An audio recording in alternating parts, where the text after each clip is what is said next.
아멘.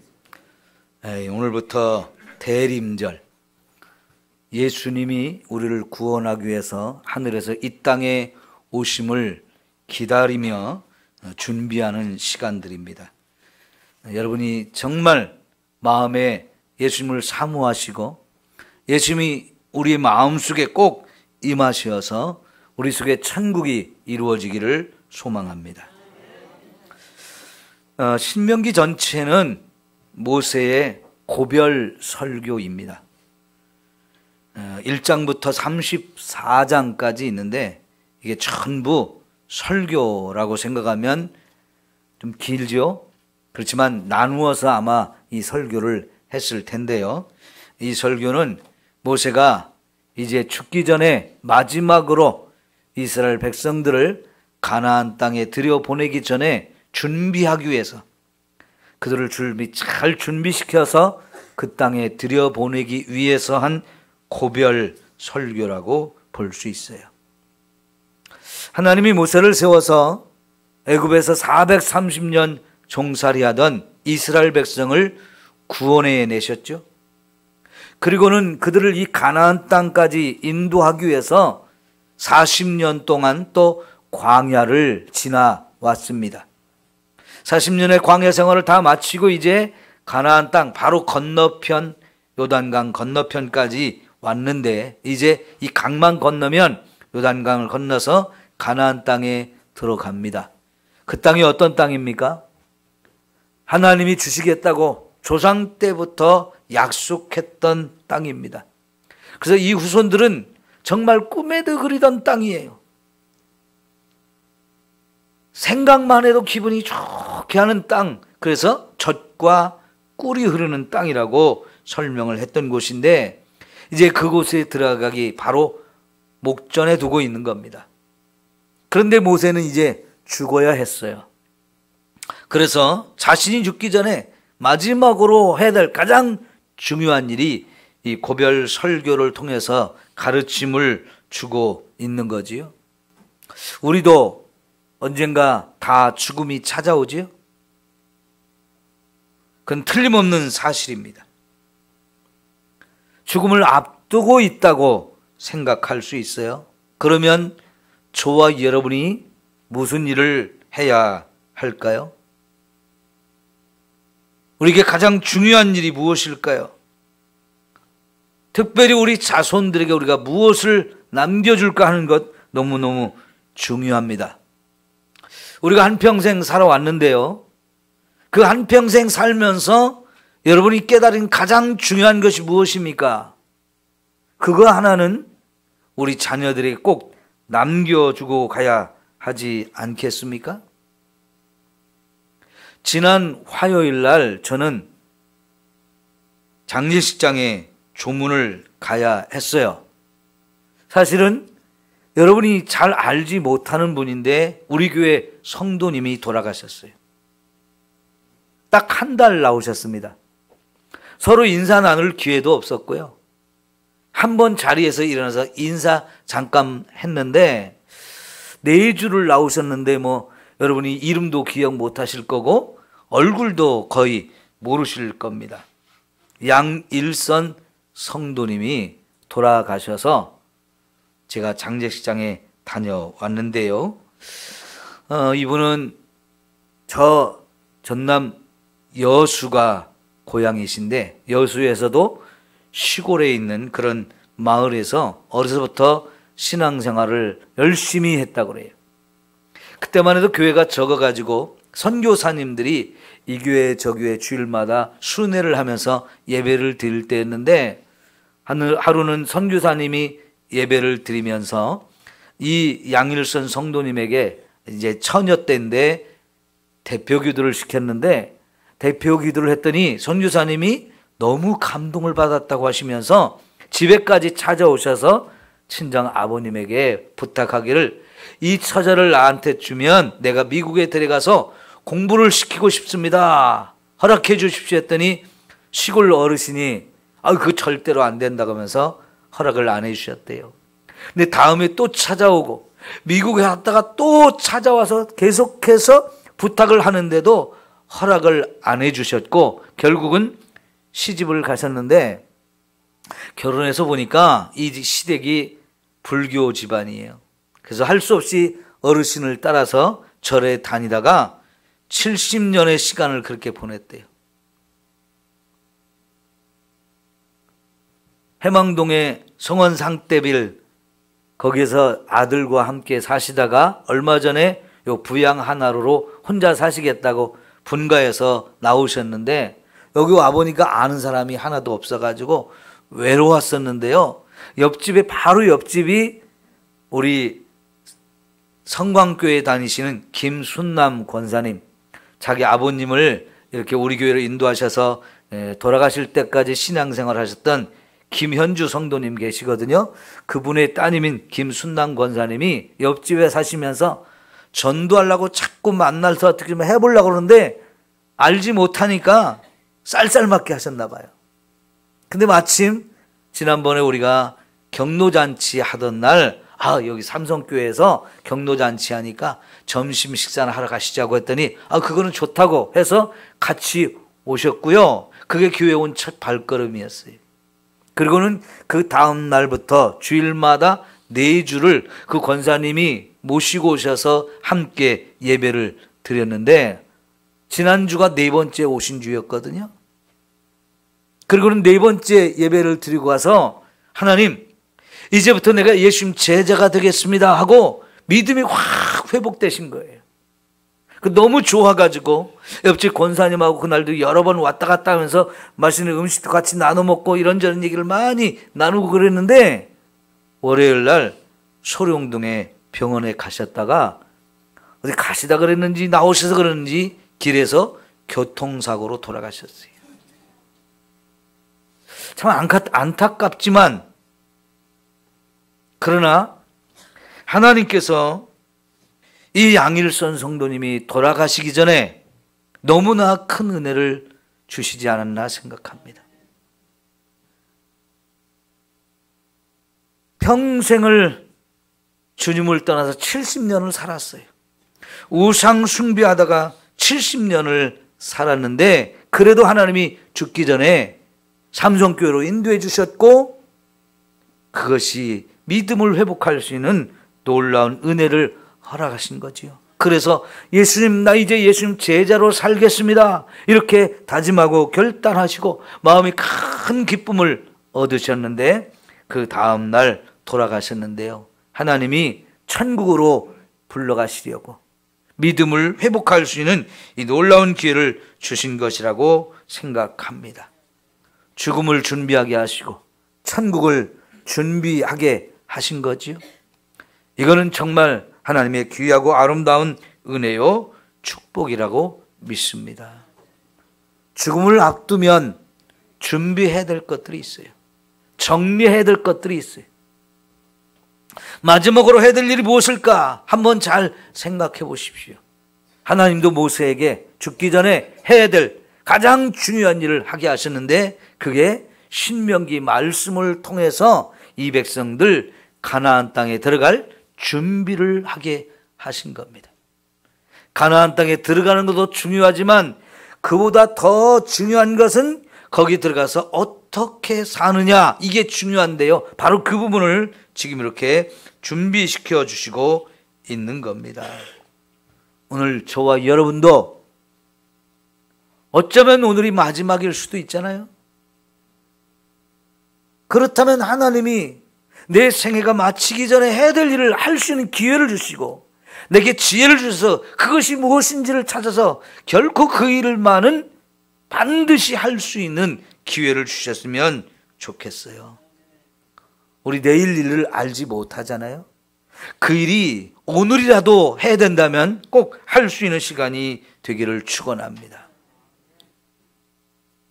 이 모세가 이제 주는 말씀, 가나안 땅에 들어가게 되면 너희는 이렇게 살아라 하고 율법을 쭉 처음부터 마지막까지 설명하는데요. 이 율법을 주시는 목적이 무엇이냐? 3가지로 정리해서 오늘 말씀에 주셨어요. 자, 첫 번째, 하나님을 영원토록 경외하게 하려고 이 율법을 주신다 그랬습니다. 뭐 하라고요? 하나님을 경외하라고 하신 거예요.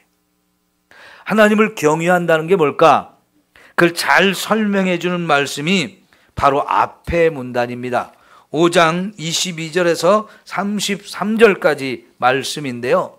이거는 출애굽기 19장에 있는 말씀을 거의 그대로 옮겨놓은 말씀과 같으며 이걸 조금씩 설명해 준 말씀인데, 시내산에 하나님이 하늘에서 강림하셨어요. 그리고 이스라엘 백성들 전체를 만나주시는 장면, 바로 그 부분을 설명하고 있는데요. 여러분, 하나님이 사람을 찾아오셨어요. 그리고 만나주셨어요. 이 하나님과의 아름다운 만남의 이 축복이 이스라엘 백성들 전체가 경험하게 되었는데요. 우리도 신앙생활하면서 하나님을 만나고 싶을 때가 있죠. 하나님 정말 한번 만나고 싶습니다. 그래서 하나님이 정말 살아계신 분이라는 걸 내가 알게 하시고, 하나님이 어떤 분인지 알게 하셔서 하나님 더 잘 믿고 싶습니다. 그런 마음이 간절할 때가 있어요. 하나님도 그런 우리의 마음을 아시기에 너희가 나를 찾고 만나려고 하면 내가 찾아와 주고 만나 주겠다고 약속을 하셨어요. 여러분, 정말 하나님을 간절히 사모하십시오. 하나님을 만나기를 기대하십시오. 그러면서 기도하면 분명히 다양한 방법으로, 또 여러분이 알아듣기 제일 좋은 방식으로 찾아오셔서 하나님의 존재를 확인시켜 주시고, 하나님의 그 사랑을 저와 여러분이 충분히 느낄 수 있도록 놀라운 은혜를 허락하여 주실 줄 믿습니다. 마태복음 3장에 보면 예수님이 세례를 받고 물에서 올라오실 때 하늘이 쫙 열렸고요, 성령이 비둘기같이 예수님 위에 임하면서 하늘에서 음성이 들렸어요. 뭐라고요? 너는 내 사랑하는 아들이고 내 기뻐하는 자다. 이런 음성이 들려와서 하나님과 예수님이 만나는 상황을 거기 있는 사람들에게 보게 하시고 듣게 하셨어요. 예수님은 하나님이 직접 이 땅에 오신 분입니다. 그런데 하늘에는 성부 하나님이 계시고 이 땅에는 성자 예수님이 내려오셨는데, 그 하나님 아버지와 아들 되시는 예수님이 서로 극적으로 만나는 상황이 있었는데요. 음성으로 찾아오셨어요. 너는 내 사랑하는 아들이요 내 기뻐하는 자다. 이 음성을 들려주신 것만으로도 하나님과의 그 만남이 충분히 되어졌고, 특별히 하나님이 나를 사랑한다는 그 음성을 예수님도 들으셨던 것처럼 여러분에게도 그런 은혜가 임하기를 축원합니다. 특별히 하나님으로부터 내가 너를 사랑한다, 이 음성을 듣는 게 얼마나 우리를 감동시키고 얼마나 내 속에서 큰 기쁨이 일어나는 건지, 그 하나님의 음성을 들어본 사람은 알아요. 예, 이렇게 하나님은요 우리를 찾아와 주시고 만나 주시는데, 사실은 막상 하나님을 만나고 나면 그 순간이 우리에게는 죽음의 순간이에요. 우리가 하나님 앞에 감히 설 수 없는 자입니다. 왜요? 하나님은 지극히 높으신 분이고 거룩하신 분이고 영광 가운데 거하시는 분인데, 그 하나님이 나를 찾아오신다는 게 있을 수 없는 일인데 되어지는 거예요. 왜? 하나님 우리를 사랑하시기 때문에, 하나님의 자신을 우리에게 알려주시고 우리로 하여금 하나님을 경외하게 하려고 하나님이 찾아오십니다. 그래서 그 하나님이 우리에게 찾아오시면 우리가 갖는 첫 번째 마음은 두려움이에요. 하나님께서 시내산에 강림하셨을 때 큰 시내산 전체가 큰 불에 타올랐습니다. 어둠이 임했습니다. 구름이 가득했습니다. 그런 가운데서 큰 음성이 들리는데요, 감히 누구도 어떤 사람도 그 하나님 앞에 그대로 서 있을 수가 없어서 모두가 두려움에 사로잡히고 땅에 바짝 엎드려서 고개를 들 수 없는 상황이었어요.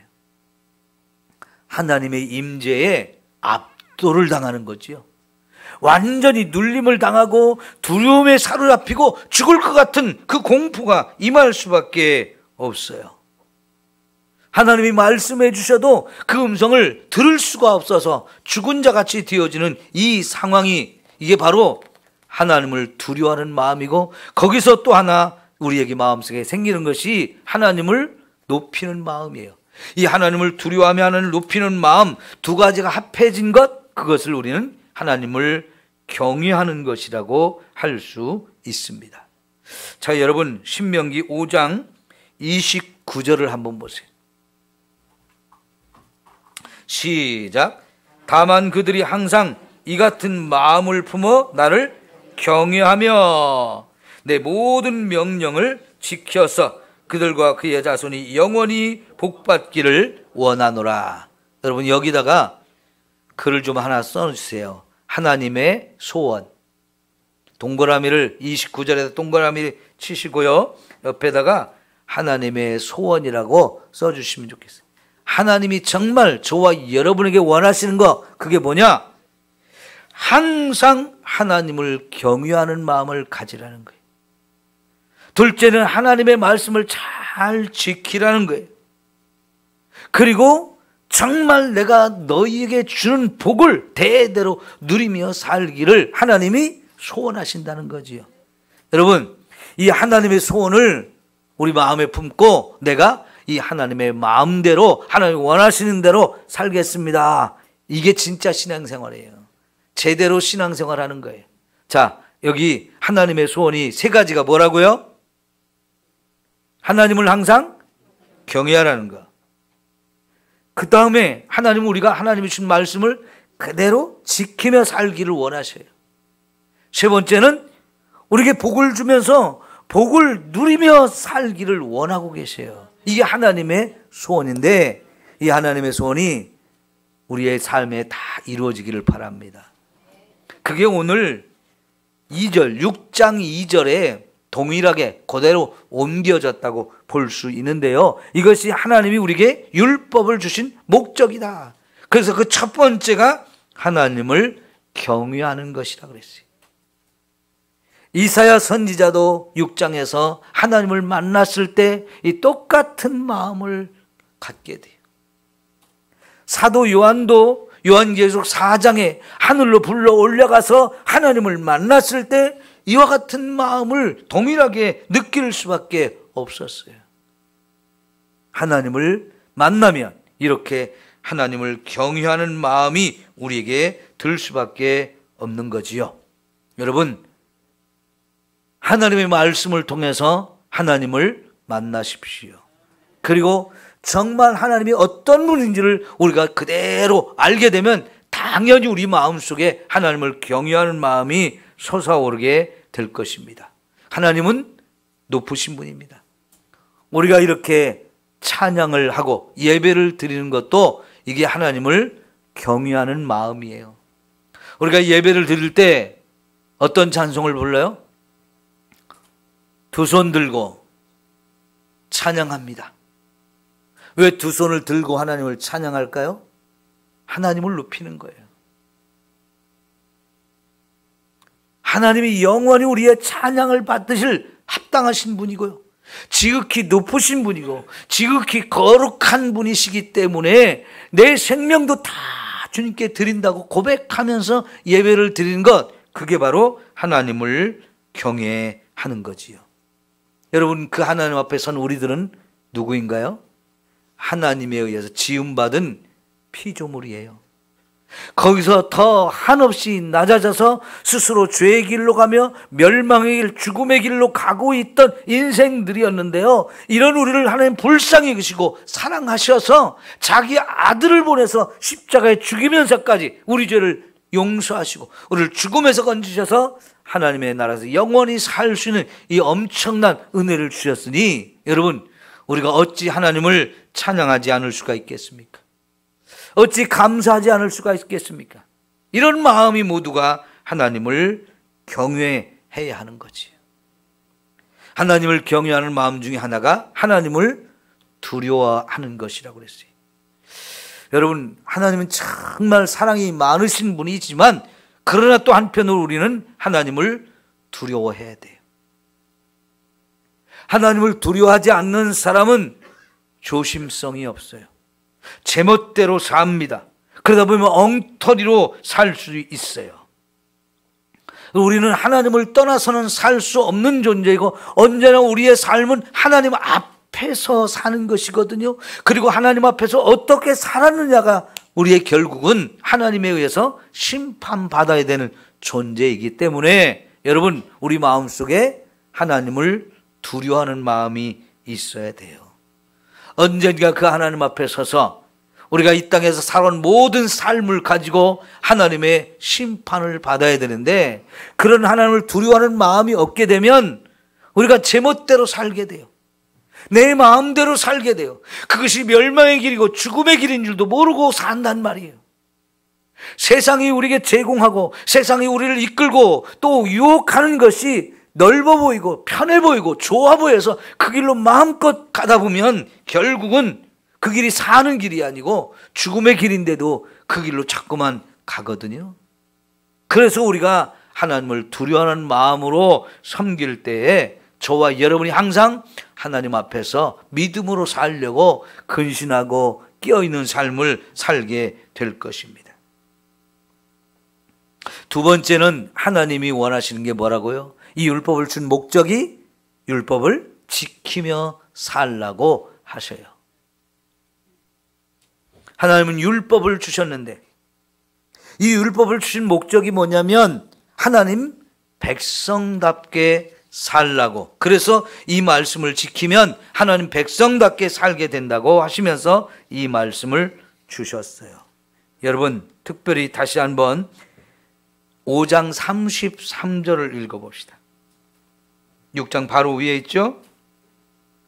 너희 하나님 여호와께서 너에게 명령하신 이 모든 도를 행하라. 그리하면 너희가 살 것이다.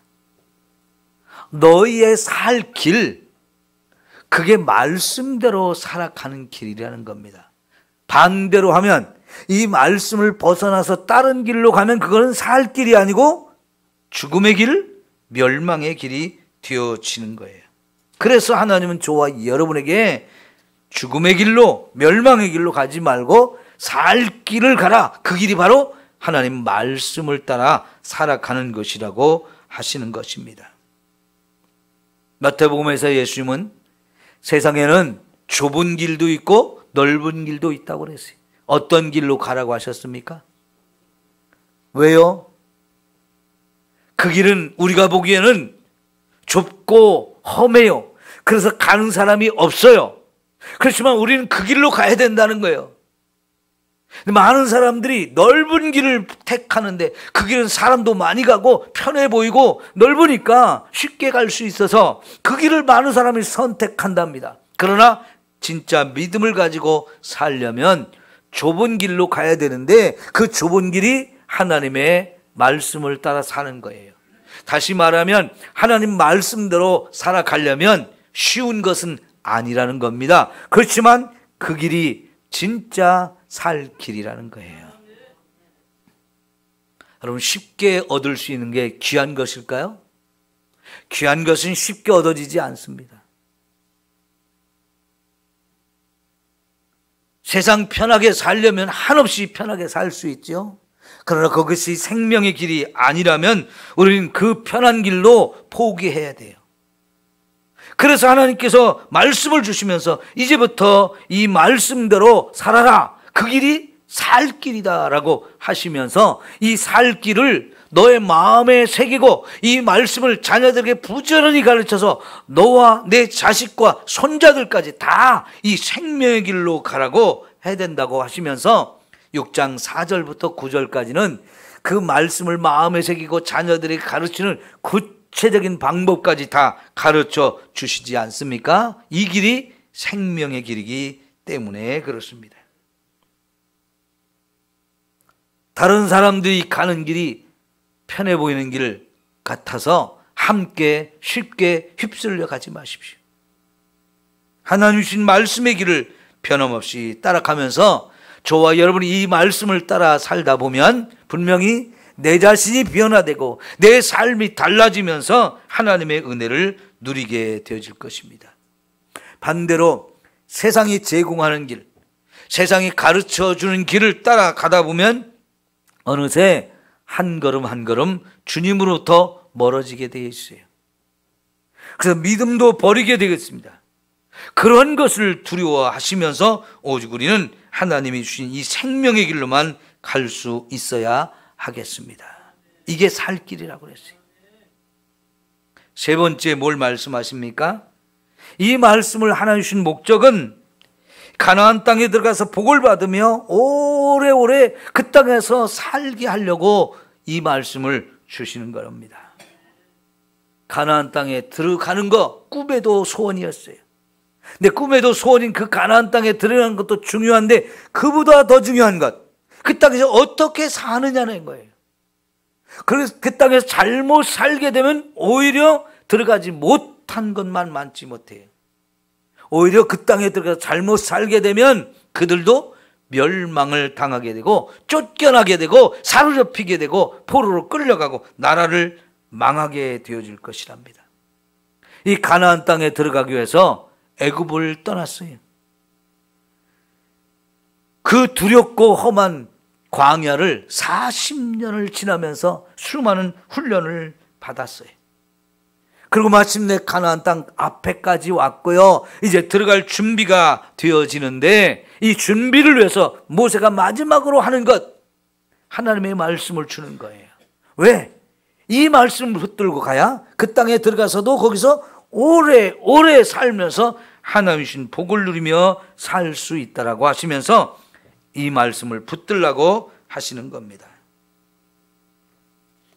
삼성교회 가족 여러분, 정말 하나님의 말씀의 사람이 되십시다. 말씀 위에 우리의 믿음을 세우셔야 합니다. 그리고 하루하루를 말씀을 따라 살아가야 하는 것입니다. 그러지 않으면 그 땅에서 살다가 하나님의 심판을 받고 멸망을 당한 사람들과 똑같은 길로 가게 돼요. 왜 가나안 땅에 7족속에 살다가 이렇게 하나님에 의해서 그들은 거기서 살 자격이 없다, 내가 그들을 다 전멸시켜야만 한다 하시면서 말씀을 하시는가요? 그들은 하나님을 섬기지 않으면서 우상 숭배가 너무 극심했어요. 음란함이 너무 심했어요.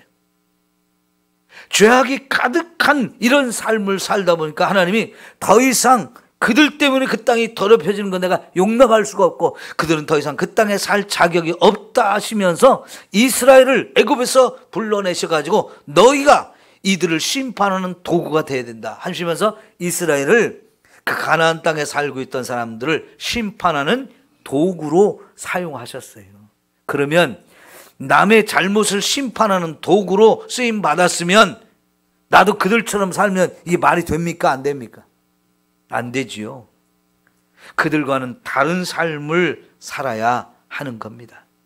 그래야 하나님이 그들을 통해서 이들을 진멸시킨 이유가 드러날 것이고 그들을 통해서 하나님이 얼마나 위대하신 분인지 얼마나 거룩하신 분인지 하나님이 온 세상을 그렇게 하나님 앞으로 불러서 복주기를 원한다는 것을 바로 이 이스라엘 백성들을 통해서 보여주기를 원하셨던 거지.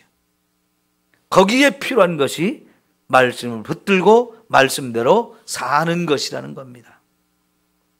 그러니까 가나안 땅에 들어가는 이유, 첫 번째는 죄인들을 심판하기 위해서, 두 번째는 내가 거기 들어가서 보란듯이 살면서 하나님을 믿는 사람은 이렇게 사는 거야, 그걸 보여주는 거예요. 세상 사람들에게 하나님 백성들이 어떻게 사는지를 보여주셔서 하나님 믿으면 저렇게 달라지는구나, 저렇게 멋있는 거구나, 저렇게 아름답구나, 저렇게 큰 복을 받는구나, 이거를 세상 사람들에게 보여줘야 할 책임이 이제 이스라엘 백성들에게 있는 거예요. 그것을 위해서는 반드시 오늘 하나님이 주신 말씀을 따라 살아야 한다는 거지요. 우리 신앙생활하는 게 지금 그것 때문에 신앙생활하는 겁니다. 10년이고 20년이고 신앙생활을 해도 내가 말씀대로 살지 아니하면 오히려 저런 것들이 교회를 다녀? 하면서 사람들이 우리를 욕하고 교회는 안 간다, 가봐야 별거 없다, 이렇게 되어지는 거지요. 여러분, 하나님을 속이지 말고 여러분 자신도 속지 마십시오. 말씀 따라 신앙생활을 하지 않으면 엉터리이고 나도 속고 하나님도 속이고 세상 사람들에게 손가락질을 받을 수밖에 없는 일이 되어지는 거예요. 그런데 안타깝게도요, 이스라엘 백성이 가나안 땅에 들어가기는 했는데 그 땅의 사람들을 다 심판해서 전멸시켜놨는데 정작 자기들은 들어가서 하나님 말씀대로 살지 않았어요. 처음에는 하나님이 기다려주셨습니다. 참아주셨습니다. 용서도 해주셨습니다. 기회를 자꾸 주셨습니다. 그런데 결국은 하나님도 이 백성을 참을 수 없을 지경까지 이르렀어요. 왜? 말씀을 무시했거든요. 말씀을 짓밟았거든요. 말씀을 외면하고 자기가 살고 싶은 대로 살다가 결국은 안 되겠다 하셔서 하나님이 바벨론에 완전히 망하게 하시고 백성들은 다 포로로 끌려가서 70년 동안 또 포로 생활을 해야만 했습니다. 이게 역사가 우리에게 보여주는 너무나 큰 교훈이에요. 그래서 신앙생활을 우리가 엉터리로 하면 안 된다는 거지요. 그러나 반대로 말씀대로 신앙생활 잘하면 하나님은요, 우리에게 많은 복을 주신다고 약속도 하시고 그 복 가운데서 계속해서 그 땅에 오래오래 살게 해 주시겠다는 약속을 하고 계세요. 우리가 원하는 것이 이런 것들이잖아요. 그러려면 우리는 반드시 하나님 말씀을 다 붙들고 그 말씀을 따라 살아가는 귀한 삶이 되어져야 합니다. 올 한 해 동안 여러분 정말 많은 분들이 성경 열심히 읽었어요. 너무너무 놀랄 정도로 열심히 읽으셨어요. 계속해서 1년 동안 계속해서 말씀을 열심히 읽는 많은 분들이 있는데 아직 못 하신 분들 이제라도 하셔야 돼요. 열심히 읽으셔야 돼요. 그리고 내년에는 거기서 이제 한 걸음 더 나가야 합니다. 말씀을 암송하는 거예요. 중요한 말씀들을 중심으로 해서 우리가 한 구절, 두 구절 이렇게 암송하다 보면 100구절을 외우게 되고 또 200구절, 300구절, 1000구절까지 갈 수 있게 되어지거든요. 여러분, 지난번 다니엘 기도회에 이 말씀 암송을 열심히 하는 목사님, 또 성도들 그렇게 잘 훈련시키는 목사님이 나오셔서 설교 말씀해 주시고 간증을 해 주심으로 인해서 전국적으로 많은 교회가 지금 말씀 암송에 도전하고 있는데요. 우리 교회도 내년엔 좀 그걸 시도하려고 합니다. 함께 좀 따라 하셔서 여러분 말씀을 암송하시기를 바랍니다. 인간적으로 보면 말씀을 암송하면 여러분 치매 안 걸려요. 네? 지금 우리가 뇌가 엄청난 기능을 갖고 있는데 사람이 많이 써도 겨우 그 많은 뇌에 3%밖에 안 쓴대요. 나머지는 그냥 다 놀리고 있어요. 근데 이 3%밖에 못 쓰는데도 그걸 사용을 안 하면 결국 치매가 걸리게 되어지는데 여러분 암송하면 할수록 뇌를 깨워요. 뇌가 살아나요.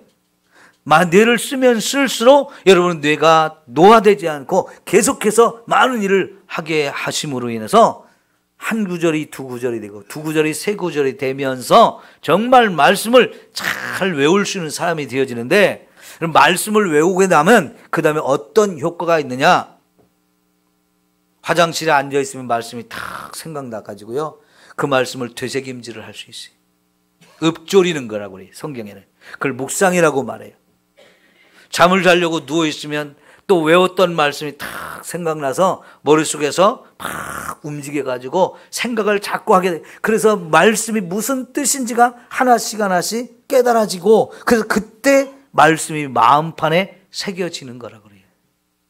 말씀을 외우는 것은 머릿속에 저장하는 거거든요.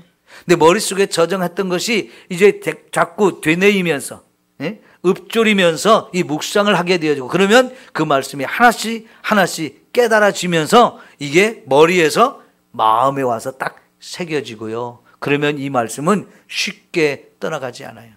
여기서 막 살아서 역사하면서 주의 말씀이 내 길에 비치고 등이라고 말씀을 하셨는데요. 말씀이 저와 여러분의 살 길을 탁 인도하고 이끌어 준다는 뜻이에요. 그래야 정말 말씀의 살 길이 우리에게 임하는 거거든요. 도전해 봅시다. 예? 나 늙었다고 늙었을수록 더 해야 돼요. 아이들은요 조금만 해도 되거든요. 조금만 해도 금방금방 외워지니까 쉽게 외우는데요. 그동안 머리를 안 쓰셨던 분들 깨우셔요.